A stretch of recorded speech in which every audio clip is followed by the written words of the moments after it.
First, click the Start button on your laptop. Type Camera in the search box. Then open the Camera app.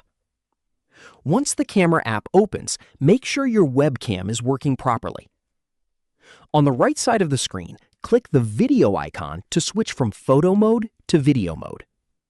Position yourself or the object you want to record in front of the camera. When you're ready, click the Record button. The camera will start recording video.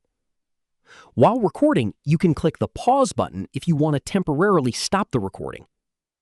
Click Resume to continue recording. When you're finished, click the Stop button. The video will be saved automatically. To view your recording, click the Gallery or Recent Photos icon in the Camera app. You can also find the video in the Pictures folder under Camera Roll. That's it. This is how you can record a video using a laptop camera. If you found this video helpful, don't forget to like the video, subscribe to our channel, and press the bell icon for more tutorials. Thanks for watching.